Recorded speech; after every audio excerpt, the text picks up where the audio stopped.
Bir inson belidagi grijasini 1,5 litrlik bakalashkaga suv solib, o'zini o'zi tuzatib yubordi desam, ishonmaysiz. Nimagaki bu gaplar siz uchun ertak. Siz doktorlarga ishonasiz. Men ishonaman. Nimagaki o'sha inson menga o'zi aytib berdi, o'zi qanday davo topganini. Yaqin menga o'sha inson, yosh katta odam. Sher Hasanov degan aka Rossiyam ko'p so'rayapti, beldagi grijani qanday qilib yo'qotsak bo'ladi. Belingizdagi grija agar chiqib osilib qolmagan bo'lsa, bu sizga zo'r foyda beradi. Nima qilamiz?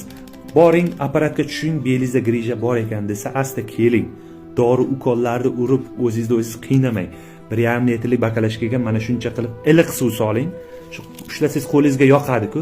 Ana shuni ertalab 15 minut belingiz tagiga qo'yib, siz poyizchasiz bu balon.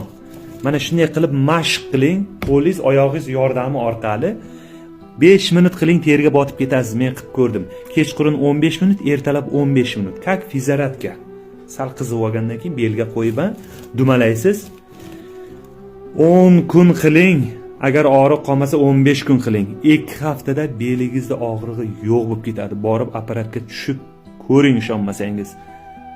Baraka topkur. Bepul yo'li, ha? Men sizga bepul tekin nasihat beryapman.